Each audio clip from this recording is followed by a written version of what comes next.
piloto decolou sem reserva de combustível. E uma funcionária do aeroporto na Bolívia diz que alertou sobre esse perigo. Mas que as recomendações não foram seguidas pela empresa. A funcionária diz que só depois do acidente contou às autoridades bolivianas sobre os avisos que deu. E acabou afastada do cargo. A Bolívia suspendeu a licença da Lamia, que só tinha um avião. Na Colômbia, as autoridades já não têm mais dúvida. Os tanques estavam mesmo vazios. E veja também, a Polícia Federal afirma que houve vazamento do exame do Enem. O Senado discute o projeto que define os crimes de abuso de autoridade. O juiz Sérgio Moro alerta que agora não é o melhor momento para votar um projeto como este. Porque pode inibir investigações importantes em andamento. O Supremo transforma o presidente do Senado, Renan Calheiros, em réu por desvio de dinheiro. E a Odebrecht assina um acordo de leniência com os procuradores da Lava Jato. É a delação premiada da empresa. E 77 dirigentes do grupo começam a assinar os termos de colaboração com a Justiça. São documentos em que eles confessam atos de corrupção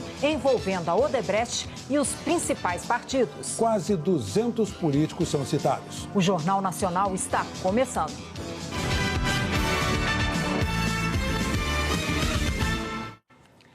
A TV Globo teve acesso em primeira mão ao plano de voo do avião da Lamia, que transportava o time da Chapecoense. O documento indica que o piloto decolou da Bolívia para a Colômbia sem combustível suficiente para qualquer imprevisto. É o que mostra o enviado especial a Santa Cruz de la Sierra, na Bolívia, Tiago Eltz. O plano de voo é um documento que as empresas aéreas são obrigadas a apresentar antes da viagem, com informações como rota, altitude e autonomia do avião.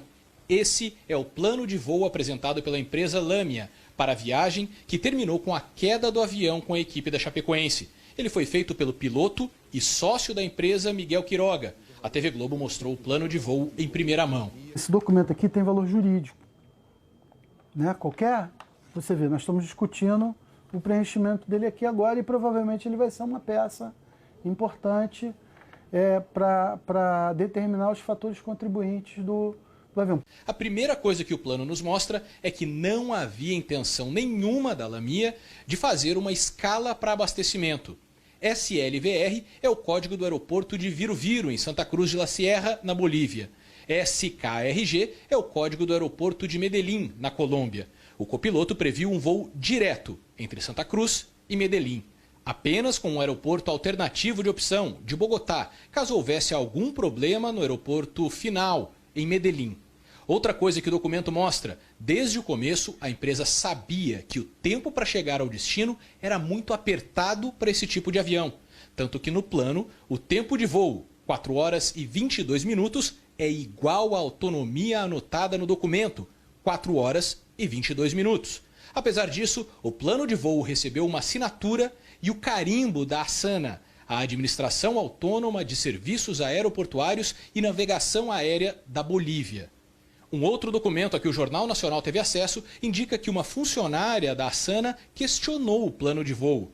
Esse é o relatório feito por ela, prestando esclarecimentos sobre o que aconteceu no dia. Ela é uma pessoa que trabalha na sala de tráfego. A funcionária Célia Castedo Monastério escreveu: informo que no dia 28 de novembro de 2016, o senhor Alex Quispe, despachante da empresa aérea Lamia, se apresentou ao Serviço de Informação Aeronáutica para entregar o plano de voo. Célia disse que ela fez 5 observações sobre o documento. Em negrito está escrito, sem erros no plano de voo. Os especialistas não sabem por que ela escreveu isso, já que depois aponta todos os problemas que encontrou. Ela prossegue dizendo que um SID, saída normalizada por instrumento, não está disponível. A resposta do despachante, segundo Célia, foi: por favor, senhora, coloque aí que vamos direto para o aeroporto de Medellín. Célia relatou que não atendeu o pedido dele e que indicou que ele solicitasse isso à torre. No item 2, Célia escreveu sobre o aeroporto alternativo. Ela reportou que disse ao despachante várias vezes para colocar outra opção, porque o plano dele tinha apenas uma, o aeroporto de Bogotá. Célia escreveu que o despachante respondeu: o capitão me disse que não precisa. Deixe assim, senhora Célia. No item 3, e talvez o mais importante até essa altura das investigações, a funcionária escreveu que apontou ao despachante Alex que o tempo de rota era igual ao tempo de autonomia do avião. Célia transcreve textualmente como teria sido a conversa. O despachante Alex teria dito: "É isso mesmo, me disseram isso, o capitão também." Célia respondeu: "Isso não está certo, confirme e mude o plano de voo." O despachante teria dito: "É isso aí, senhora Célia, me passaram essas informações para o plano de voo." A funcionária insistiu: "Mas o tempo estimado de voo e da autonomia estão muito justos. Você se equivocou e não quer mudar." Alex então respondeu: "Não, senhora Célia, me passaram essa autonomia. É suficiente para nós." "Não, porque é igual ao tempo da rota," ela reafirmou. O despachante continuou a insistir e disse: "Sim, é isso que estou mostrando. Fazemos em menos tempo. Não se preocupe, é isso mesmo. Fique tranquila. Está tudo bem, deixa comigo."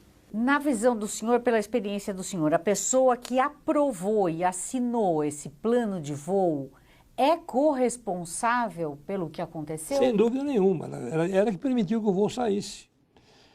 Isso foi um dos marcos que podia evitar a tragédia. Era a negação do plano de voo, ele não podia decolar sem plano. Célia disse que não insistiu ao ver a teimosia do despachante. A funcionária também apontou que não havia o nome do despachante no plano de voo, só a assinatura. E Alex teria respondido: "Ah, mas está aí no meu número de licença." Célia relata que depois dessas e outras observações, o despachante saiu, indicando que se houvesse alguma mudança no plano de voo, em especial sobre o aeroporto alternativo e a autonomia, ele faria e traria outro plano de voo quando voltasse para pegar a carta meteorológica e o aviso de navegantes, chamado de NOTAMs. A funcionária escreve que Alex voltou aproximadamente 30 minutos depois, pegou todas as informações do voo e indicou que manteve o mesmo plano de voo sem nenhuma mudança.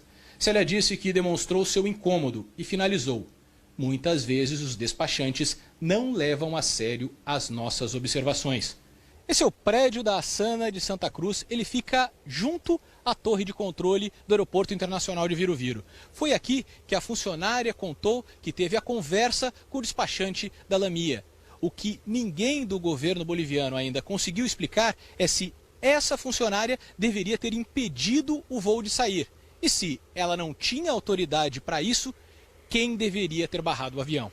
Hoje à tarde, depois da divulgação dos documentos, o governo boliviano afastou os diretores da Asana e da DGAC, a Agência de Aviação Civil da Bolívia.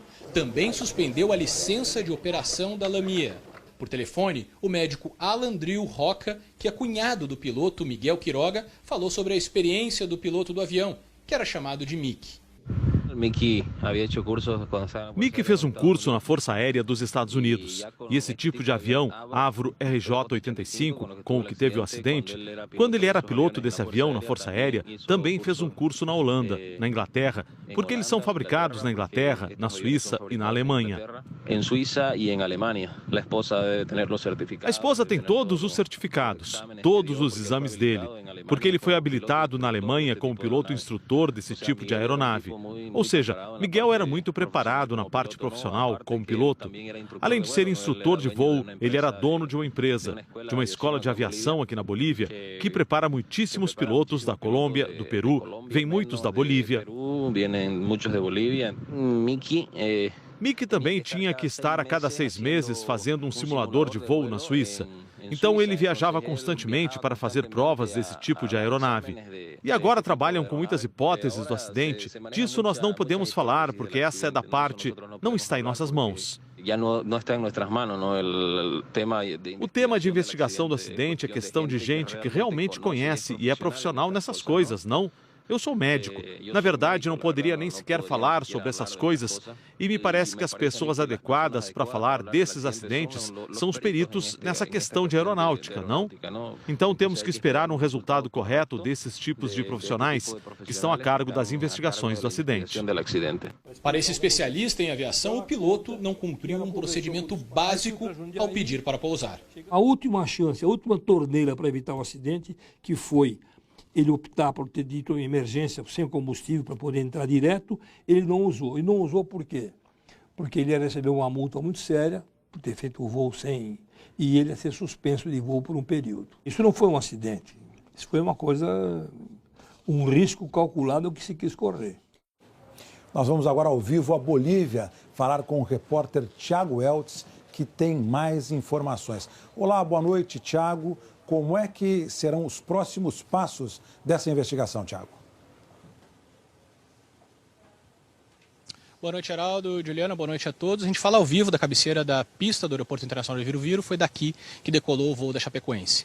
Hoje, o Ministério de Obras e Serviços, que é quem cuida da aviação civil aqui na Bolívia, disse que vai começar uma investigação mais aprofundada sobre a Lamia. Quer saber quem são os donos, os sócios, de onde vem o dinheiro da empresa. Isso é importante porque a companhia tem uma história um pouco tortuosa. Nasceu na Venezuela, mas nunca voou por lá. Depois os aviões foram trazidos para cá, mas os donos venezuelanos dizem que não são donos da Lamia aqui da Bolívia. Determinar exatamente esses pontos é importante para as responsabilidades civis e criminais, caso hajam, do acidente. Também para questões como seguro. Quem vai pagar as indenizações das vítimas de um acidente como esse? Heraldo e Juliana. Obrigado, Tiago, pelas suas informações. Juliana. A empresa Lamia, proprietária do avião, era pequena e o piloto do voo da Chapecoense era o dono da companhia. Uma empresa nova, com apenas 7 anos, um único avião em operação. E o piloto, no dia da queda, era o próprio dono. Mesmo assim, tinha muitos clientes importantes no futebol sul-americano. A bordo estiveram o boliviano The Strongest, os paraguaios Olímpia e Sol de América e o Atlético Nacional de Medellín, time colombiano que seria o adversário da Chapecoense. E seleções milionárias como a da Argentina, com Messi e as demais estrelas, o piloto e dono estava orgulhoso da preferência. É uma satisfação para nós que eles não hayan elegido, não? Havendo tantas empresas em Sudamérica, estão volando justamente com nós. A Chapecoense já tinha voado com a empresa em outubro. Este outro vídeo foi gravado pouco antes da última decolagem. O atacante Kempis brinca com a tripulação e confunde o assistente de voo, Romeu Vaca Flores, com o piloto. Vamos a volver com um bom resultado. Aqui é o goleador. El goleador, el Chapecoense, el goleador jugando la primer final de la Sudamericana. ¿Qué tal el vuelo? ¿Qué tal en Lamia?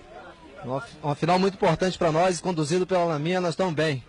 A empresa Lamia, que significa Linha Aérea Mérida Internacional de Aviação, foi fundada em 2009 em Mérida, na Venezuela. Em julho do ano passado, a sede mudou para Santa Cruz de la Sierra, na Bolívia. A empresa fez 6 pedidos para voar no Brasil. 4 foram negados pela ANAC, a Agência Nacional de Aviação. O último foi justamente o da Chapecoense. O motivo? A sede da empresa não era nem na origem nem no destino dos voos, como determinam as regras internacionais. O avião tinha capacidade para percorrer 3.000 quilômetros. De Santa Cruz de la Sierra a Medellín são 2.985. O porta-voz da Lamia, Mário Pacheco, disse que essa capacidade de voo pode variar. Depende muito dos níveis de voo que utiliza a aeronave. Por isso, a parte técnica vai ser a que determine em que níveis de voo estava e como podia melhorar a autonomia. As autoridades colombianas não têm dúvida de que o avião da Lamia sofreu mesmo uma pane por falta de combustível. Agora investigam por que o piloto não cumpriu normas internacionais e voava sem a reserva necessária. A reportagem é dos enviados especiais a Medellín, Lília Teles e Vanderlei Serbocchini.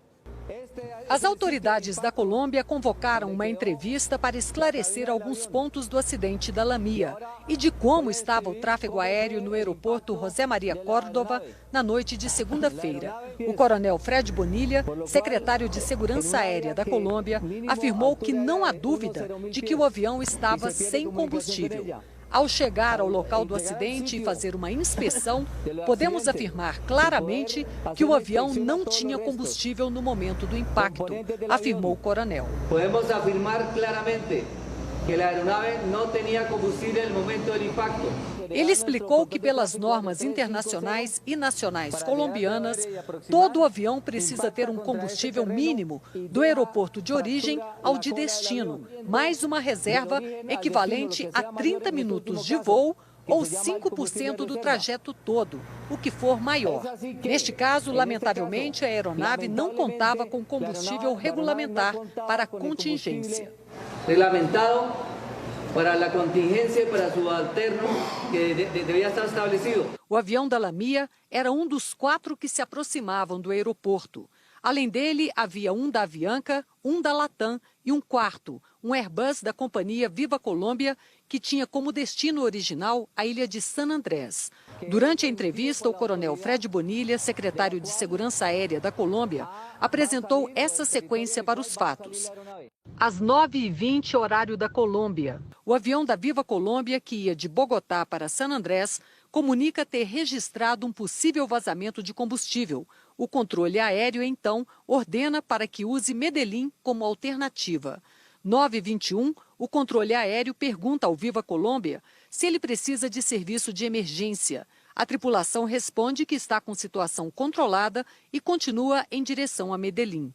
Enquanto isso, o avião da Lamia, levando a bordo a equipe de futebol brasileira, dirigentes e jornalistas, mantém sua rota. Não recebemos nenhum aviso de anomalia ou pedido especial, disse o coronel Bonilla. 9h41, ainda segundo o relato das autoridades colombianas, o avião da Viva Colômbia inicia a aproximação do aeroporto. Nesse mesmo horário, o avião da Lamia é autorizado a fazer a aproximação. Segundo o coronel Bonilla, além do avião da Viva Colômbia, os outros dois estavam na fila antes do voo da Lamia. A aproximação do avião da Lamia continuou e foi feita de maneira normal, disse o coronel. E toda a aproximação se desenvolve de forma normal. 9h49, o avião da Lamia pede prioridade por um problema de combustível. Pedimos que explicasse o problema e demos autorização para que fizesse a aproximação da pista, disse o coronel. Para que realize sua aproximação à pista de Rio Negro. 9h52, o avião da Lamia declara emergência por falta de combustível. A emergência por combustível. Dispensamos os dois aviões que estavam na frente dele para que a aeronave tivesse aproximação direta e prioritária, afirmou o coronel. Nessa mesma hora, ou seja, às 9h52, segundo as autoridades colombianas, o Airbus da Viva Colômbia, aquele que tinha sido desviado mais cedo porque o piloto suspeitava de vazamento de combustível, pousa no aeroporto de Medellín. 9h57, o piloto da Lamia, com a delegação da Chapecoense e jornalistas, informa falha total elétrica e pede vetores. Vetores são os direcionamentos para a pista. A torre deu apoio, mas minutos depois perdemos capacidade de dar vetores para a aeronave, afirmou o coronel Bonilla. Segundo ele, nesse momento, a aeronave da Lamia voava a uma altitude de 9.000 pés, numa área em que o mínimo são 10.000 pés. O morro onde o avião bateu está a cerca de 8.600 pés. 2.600 metros do nível do mar. As autoridades colombianas reafirmaram também que o pouso de emergência do avião da Viva Colômbia no aeroporto de Medellín, pouco antes do acidente da Lamia, não contribuiu para o acidente. O avião de carreira que ia para San Andrés, que segue para Rio Negro, inicia sua aproximação às 9h41, aterrissando às 9h52. A essa mesma hora, às 9h52, o avião boliviano reporta emergência por combustível. Isso deixa claro que não há nenhuma intervenção de emergência com a outra. A primeira foi simplesmente uma prioridade que demos para assegurar que a aeronave chegasse à terra, disse o coronel. E estar tranquilo de que a aeronave se iba a revisar em terra. Ontem, o Jornal Nacional divulgou gravações da conversa do piloto do avião, Miguel Quiroga, com a torre de controle. Em aproximação, solicitamos prioridade para aproximação. Estamos com um problema de combustível. Entendo que solicita prioridade para pouso igualmente por problema de combustível, correto? Afirmativo. Ok, então lhe darei orientações para proceder ao localizador e efetuar a aproximação aproximadamente em 7 minutos. A torre informa que ele tem tráfego abaixo deles e passa coordenadas para a descida. Os trechos seguintes revelam a gravidade da situação. Senhorita, voo Lima Mike India 2933 está em falha total, elétrica total, sem combustível. Pista livre e operável, chuva, bombeiros alertados. Vetores, senhorita, vetores para a pista. 9.000 pés, senhorita, vetores, vetores. Você está a 8,1 milhas da pista. Jesus. Hoje, em entrevista ao Jornal Nacional, Fred Bonilha confirmou que em 15 dias deve ter a causa do acidente. A investigação já revelou a falta de combustível, mas as autoridades colombianas querem saber por que o combustível acabou. Se foi por voar mais do que a autonomia permitia ou se houve vazamento durante o voo. Bonilha também confirmou que a torre de controle do aeroporto de Medellín não deu prioridade ao avião da Viva Colômbia. O problema foi a demora do piloto da Lamia em relatar a emergência. A Secretaria de Segurança Aérea da Colômbia está ouvindo depoimentos de testemunhas, entre elas os 2 sobreviventes que estão em melhor estado de saúde, os comissários Erwin Tumiri e Jimena Soares. Eles contaram detalhes dos últimos momentos do voo e serão ouvidos de novo amanhã, ainda no hospital. A Secretaria também está investigando a denúncia de empresas que atendiam a Lamia em solo. Elas contam que o avião sempre chegava ao hangar com combustível no limite e que há uma semana isso já havia sido denunciado às autoridades colombianas. O Instituto Médico Legal da Colômbia terminou a identificação de todas as vítimas da tragédia. Os corpos dos brasileiros vão ser trazidos amanhã. As flores na porta do IML apareceram quando ainda nem tinha amanhecido. No meio da manhã, o torcedor do Atlético Nacional fez outra homenagem simples. Jonathan Garcês trouxe flores, um crucifixo e uma camisa que ele estendeu com orgulho e respeito. A frase Força Chapecó, segundo ele, é também a esperança de que tragédias como essa não aconteçam nunca mais. E contou que desde o dia do acidente, ele e os demais fãs do Nacional torcem para o time que agora tem a maior torcida do mundo. Que o Chapecoense nesse momento é o equipo no mundo com mais hinchas. O trabalho de identificação de todos os corpos acabou durante a noite e a liberação começou quase em seguida. Os primeiros 15 corpos foram liberados do Instituto Médico Legal de Medellín ainda de madrugada. Depois, a liberação só foi retomada a partir do início da tarde. Os corpos são levados de 2 em 2 em carros funerários como esse aqui. 5 empresas funerárias estão fazendo a remoção e a preparação para o traslado ao Brasil. O representante dessas empresas disse que um esforço conjunto poderia liberar os 71 corpos até às 10 da noite de hoje, hora da Colômbia, 1 da manhã, hora de Brasília. Mas nem ele mesmo achava provável. Particularmente, como sector funerário, lo vemos pouco inviável. Hoje, um avião militar boliviano chegou ao aeroporto de Medellín para repatriar os 5 integrantes da tripulação do avião da Lamia. A Embaixada Brasileira declarou que os aviões com os corpos dos brasileiros vão sair daqui amanhã às 4 da tarde no horário da Colômbia, 7 da noite, hora de Brasília.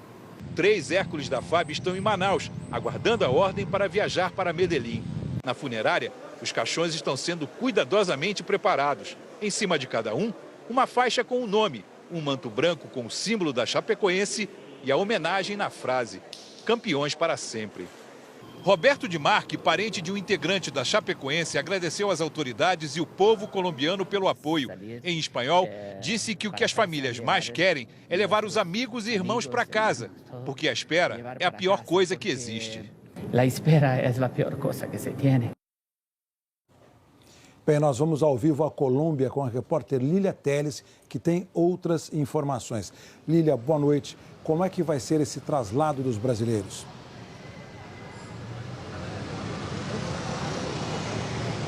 Oi, boa noite, Geraldo. Olha, o Ministério da Defesa confirmou que 50 corpos serão levados para o Brasil. Eles vão em 2 voos fretados, voos que vêm da FAB, voos de aviões Hércules da FAB, que vem de Manaus.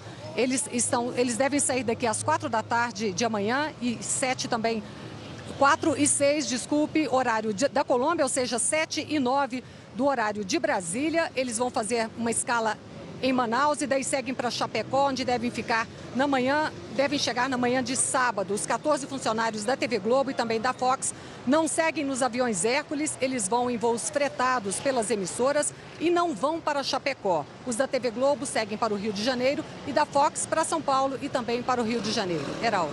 Obrigado pelas suas informações, Lília. A seguir, melhora no estado de saúde dos sobreviventes da tragédia. Os moradores de Chapecó que dedicaram uma vida inteira ao time da cidade.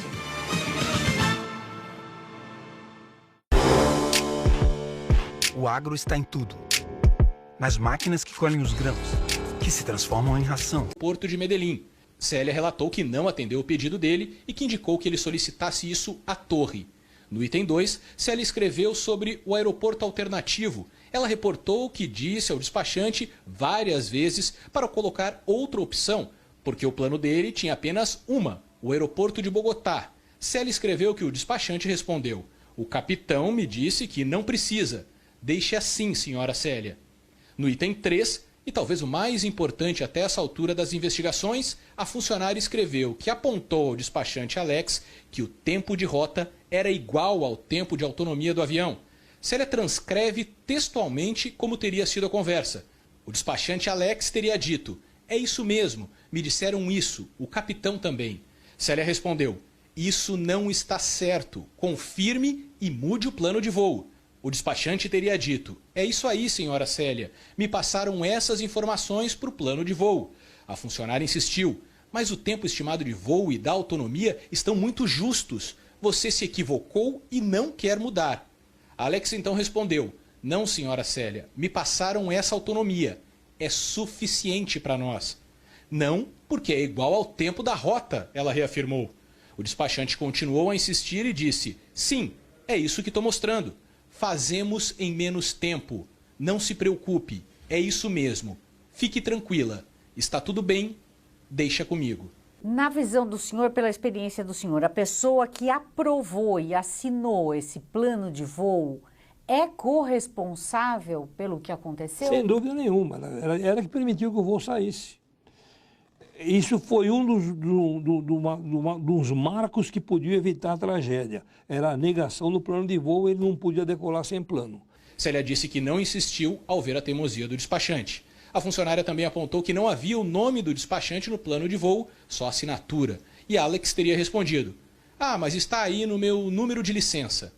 Célia relata que depois dessas e outras observações, o despachante saiu, indicando que se houvesse alguma mudança no plano de voo, em especial sobre o aeroporto alternativo e a autonomia, ele faria e traria outro plano de voo quando voltasse para pegar a carta meteorológica e o aviso de navegantes, chamado de NOTAMs. A funcionária escreve que Alex voltou aproximadamente 30 minutos depois, pegou todas as informações do voo e indicou que manteve o mesmo plano de voo sem nenhuma mudança. Célia disse que demonstrou seu incômodo e finalizou: "Muitas vezes os despachantes não levam a sério as nossas observações." Esse é o prédio da Asana de Santa Cruz. Ele fica junto à torre de controle do Aeroporto Internacional de Viru-Viru. Foi aqui que a funcionária contou que teve a conversa com o despachante da Lamia. O que ninguém do governo boliviano ainda conseguiu explicar é se essa funcionária deveria ter impedido o voo de sair. E se ela não tinha autoridade para isso, quem deveria ter barrado o avião? Hoje à tarde, depois da divulgação dos documentos, o governo boliviano afastou os diretores da Asana e da DGAC, a Agência de Aviação Civil da Bolívia. Também suspendeu a licença de operação da Lamia. Por telefone, o médico Alandril Roca, que é cunhado do piloto Miguel Quiroga, falou sobre a experiência do piloto do avião, que era chamado de Mickey. Mickey fez um curso na Força Aérea dos Estados Unidos. E esse tipo de avião, Avro RJ-85, com o que teve o acidente, quando ele era piloto desse avião na Força Aérea, também fez um curso na Holanda, na Inglaterra, porque eles são fabricados na Inglaterra, na Suíça e na Alemanha. A esposa tem todos os certificados, todos os exames dele, porque ele foi habilitado na Alemanha como piloto instrutor desse tipo de aeronave. Ou seja, Miguel era muito preparado na parte profissional como piloto. Além de ser instrutor de voo, ele era dono de uma empresa, de uma escola de aviação aqui na Bolívia, que prepara muitíssimos pilotos da Colômbia, do Peru, vem muitos da Bolívia. Mickey também tinha que estar a cada 6 meses fazendo um simulador de voo na Suíça. Então ele viajava constantemente para fazer provas desse tipo de aeronave. E agora trabalham com muitas hipóteses do acidente. Disso nós não podemos falar, porque essa é da parte, não está em nossas mãos. O tema de investigação do acidente é questão de gente que realmente conhece e é profissional nessas coisas, não? Eu sou médico. Na verdade, não poderia nem sequer falar sobre essas coisas e me parece que as pessoas adequadas para falar desses acidentes são os peritos nessa questão de aeronáutica, não? Então temos que esperar um resultado correto desses tipos de profissionais que estão a cargo das investigações do acidente.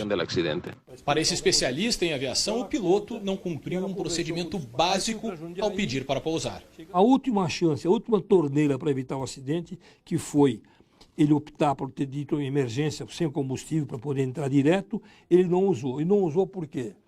Porque ele ia receber uma multa muito séria por ter feito o voo sem... E ele ia ser suspenso de voo por um período. Isso não foi um acidente. Isso foi uma coisa... um risco calculado que se quis correr. Nós vamos agora ao vivo à Bolívia falar com o repórter Tiago Eltz, que tem mais informações. Olá, boa noite, Tiago. Como é que serão os próximos passos dessa investigação, Tiago? Boa noite, Heraldo, Juliana, boa noite a todos. A gente fala ao vivo da cabeceira da pista do Aeroporto Internacional de Viru-Viru. Foi daqui que decolou o voo da Chapecoense. Hoje, o Ministério de Obras e Serviços, que é quem cuida da aviação civil aqui na Bolívia, disse que vai começar uma investigação mais aprofundada sobre a Lamia. Quer saber quem são os donos, os sócios, de onde vem o dinheiro da empresa. Isso é importante porque a companhia tem uma história um pouco tortuosa. Nasceu na Venezuela, mas nunca voou por lá. Depois os aviões foram trazidos para cá, mas os donos venezuelanos dizem que não são donos da Lamia aqui da Bolívia. Determinar exatamente esses pontos é importante para as responsabilidades civis e criminais, caso hajam, do acidente. Também para questões como seguro. Quem vai pagar as indenizações das vítimas de um acidente como esse? Heraldo e Juliana. Obrigado, Tiago, pelas suas informações. Juliana. A empresa Lamia, proprietária do avião, era pequena e o piloto do voo da Chapecoense era o dono da companhia. Uma empresa nova, com apenas 7 anos, um único avião em operação. E o piloto, no dia da queda, era o próprio dono. Mesmo assim, tinha muitos clientes importantes no futebol sul-americano. A bordo estiveram o boliviano The Strongest, os paraguaios Olímpia e Sol de América e o Atlético Nacional de Medellín, time colombiano que seria o adversário da Chapecoense. E seleções milionárias como a da Argentina, com Messi e as demais estrelas, o piloto e dono estava orgulhoso da preferência. É uma satisfação para nós que eles não hayan elegido, não? Havendo tantas empresas em Sudamérica, estão volando justamente com nós. A Chapecoense já tinha voado com a empresa em outubro. Este outro vídeo foi gravado pouco antes da última decolagem. O atacante Kempis brinca com a tripulação e confunde o assistente de voo, Romeu Vaca Flores, com o piloto. Vamos a hablar con esse aqui é o piloto. Aqui é o goleador. El goleador, el chapecoense, el goleador jugando la primer final de la Sudamericana. ¿Qué tal el vuelo? ¿Qué tal en la mía? Uma final muito importante para nós, conduzido pela Lamia, nós estamos bem. A empresa Lamia, que significa Linha Aérea Mérida Internacional de Aviação, foi fundada em 2009 em Mérida, na Venezuela. Em julho do ano passado, a sede mudou para Santa Cruz de la Sierra, na Bolívia. A empresa fez 6 pedidos para voar no Brasil. 4 foram negados pela ANAC, a Agência Nacional de Aviação. O último foi justamente o da Chapecoense. O motivo? A sede da empresa não era nem na origem nem no destino dos voos, como determinam as regras internacionais. O avião tinha capacidade para percorrer 3.000 quilômetros. De Santa Cruz de la Sierra a Medellín são 2.985. O porta-voz da Lamia, Mário Pacheco, disse que essa capacidade de voo pode variar. Depende muito dos níveis de voo que utiliza a aeronave. Por isso, a parte técnica vai ser a que determine em que níveis de voo estava e como podia melhorar a autonomia. As autoridades colombianas não têm dúvida de que o avião da Lamia sofreu mesmo uma pane por falta de combustível. Agora investigam por que o piloto não cumpriu normas internacionais e voava sem a reserva necessária. A reportagem é dos enviados especiais a Medellín, Lília Teles e Vanderlei Serbocchini. As autoridades da Colômbia convocaram uma entrevista para esclarecer alguns pontos do acidente da Lamia e de como estava o tráfego aéreo no aeroporto José Maria Córdova na noite de segunda-feira. O coronel Fred Bonilla, secretário de Segurança Aérea da Colômbia, afirmou que não há dúvida de que o avião estava sem combustível. Ao chegar ao local do acidente e fazer uma inspeção, podemos afirmar claramente que o avião não tinha combustível no momento do impacto, afirmou o coronel. Podemos afirmar claramente que a aeronave não tinha combustível no momento do impacto. Ele explicou que, pelas normas internacionais e nacionais colombianas, todo avião precisa ter um combustível mínimo do aeroporto de origem ao de destino, mais uma reserva equivalente a 30 minutos de voo ou 5% do trajeto todo, o que for maior. Neste caso, lamentavelmente, a aeronave não contava com combustível regulamentar para a contingência. Reglamentado para a contingência para seu alterno que devia estar estabelecido. O avião da Lamia era um dos 4 que se aproximavam do aeroporto. Além dele, havia um da Avianca, um da Latam e um quarto, um Airbus da companhia Viva Colômbia, que tinha como destino original a ilha de San Andrés. Durante a entrevista, o coronel Fred Bonilla, secretário de Segurança Aérea da Colômbia, apresentou essa sequência para os fatos. Às 9h20, horário da Colômbia, o avião da Viva Colômbia, que ia de Bogotá para San Andrés, comunica ter registrado um possível vazamento de combustível. O controle aéreo, então, ordena para que use Medellín como alternativa. 9h21, o controle aéreo pergunta ao Viva Colômbia se ele precisa de serviço de emergência. A tripulação responde que está com situação controlada e continua em direção a Medellín. Enquanto isso, o avião da Lamia, levando a bordo a equipe de futebol brasileira, dirigentes e jornalistas, mantém sua rota. Não recebemos nenhum aviso de anomalia ou pedido especial, disse o coronel Bonilla. 9h41, ainda segundo o relato das autoridades colombianas, o avião da Viva Colômbia inicia a aproximação do aeroporto. Nesse mesmo horário, o avião da Lamia é autorizado a fazer a aproximação. Segundo o coronel Bonilla, além do avião da Viva Colômbia, os outros 2 estavam na fila antes do voo da Lamia. A aproximação do avião da Lamia continuou e foi feita de maneira normal, disse o coronel. E toda a aproximação se desenvolve em forma normal. 9h49, o avião da Lamia pede prioridade por um problema de combustível. Pedimos que explicasse o problema e demos autorização para que fizesse a aproximação da pista, disse o coronel. Para que realize sua aproximação à pista de Rio Negro. 9h52, o avião da Lamia declara emergência por falta de combustível. A emergência por combustível. Dispensamos os 2 aviões que estavam na frente dele para que a aeronave tivesse aproximação direta e prioritária, afirmou o coronel. Nessa mesma hora, ou seja, às 9h52, segundo as autoridades colombianas, o Airbus da Viva Colômbia, aquele que tinha sido desviado mais cedo porque o piloto suspeitava de vazamento de combustível, pousa no aeroporto de Medellín. 9h57.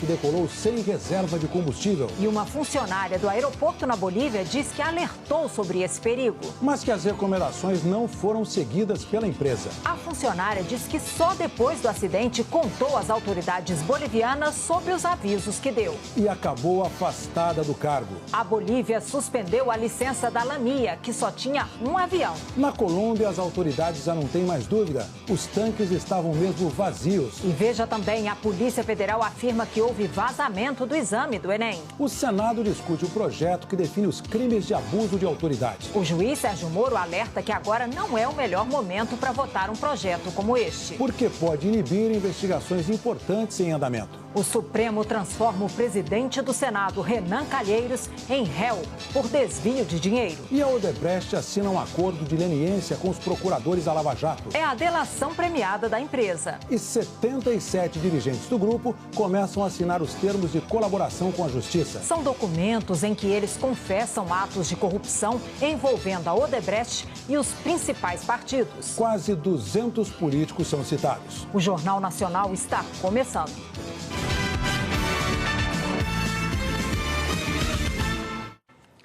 A TV Globo teve acesso em primeira mão ao plano de voo do avião da Lamia, que transportava o time da Chapecoense. O documento indica que o piloto decolou da Bolívia para a Colômbia sem combustível suficiente para qualquer imprevisto. É o que mostra o enviado especial a Santa Cruz de la Sierra, na Bolívia, Tiago Eltz.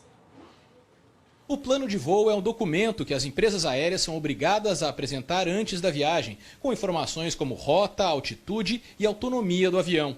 Esse é o plano de voo apresentado pela empresa Lamia para a viagem que terminou com a queda do avião com a equipe da Chapecoense. Ele foi feito pelo piloto e sócio da empresa Miguel Quiroga. A TV Globo mostrou o plano de voo em primeira mão. Esse documento aqui tem valor jurídico, né? Você vê, nós estamos discutindo o preenchimento dele aqui agora e provavelmente ele vai ser uma peça importante para determinar os fatores contribuintes do avião. A primeira coisa que o plano nos mostra é que não havia intenção nenhuma da Lamia de fazer uma escala para abastecimento. SLVR é o código do aeroporto de Viru-Viru, em Santa Cruz de la Sierra, na Bolívia. SKRG é o código do aeroporto de Medellín, na Colômbia. O copiloto previu um voo direto entre Santa Cruz e Medellín, apenas com um aeroporto alternativo de opção, de Bogotá, caso houvesse algum problema no aeroporto final, em Medellín. Outra coisa que o documento mostra, desde o começo a empresa sabia que o tempo para chegar ao destino era muito apertado para esse tipo de avião. Tanto que no plano, o tempo de voo, 4 horas e 22 minutos, é igual à autonomia anotada no documento, 4 horas e 22 minutos. Apesar disso, o plano de voo recebeu uma assinatura e o carimbo da ASANA, a Administração Autônoma de Serviços Aeroportuários e Navegação Aérea da Bolívia. Um outro documento a que o Jornal Nacional teve acesso indica que uma funcionária da ASANA questionou o plano de voo. Esse é o relatório feito por ela, prestando esclarecimentos sobre o que aconteceu no dia. Ela é uma pessoa que trabalha na sala de tráfego. A funcionária Célia Castedo Monastério escreveu: informo que no dia 28 de novembro de 2016, o senhor Alex Quispe, despachante da empresa aérea Lamia, se apresentou ao Serviço de Informação Aeronáutica para entregar o plano de voo. Célia disse que ela fez 5 observações sobre o documento. Em negrito está escrito, sem erros no plano de voo. Os especialistas não sabem por que ela escreveu isso, já que depois aponta todos os problemas que encontrou. Ela prossegue dizendo que um SID, saída normalizada por instrumento, não está disponível. A resposta do despachante, segundo Célia, foi: por favor, senhora, coloque aí que vamos direto para o aeroporto. O piloto da Lamia, com a delegação da Chapecoense e jornalistas, informa falha total elétrica e pede vetores.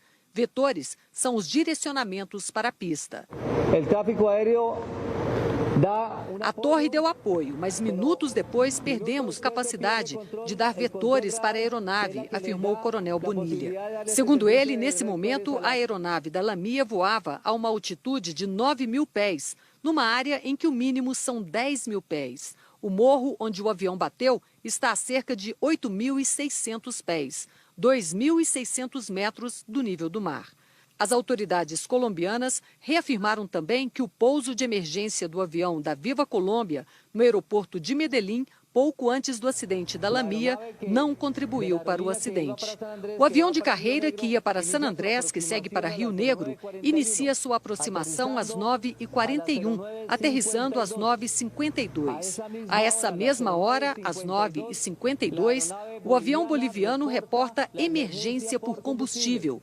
Isso deixa claro que não há nenhuma intervenção de emergência com a outra. A primeira foi simplesmente uma prioridade que demos para assegurar que a aeronave chegasse à terra, disse o coronel.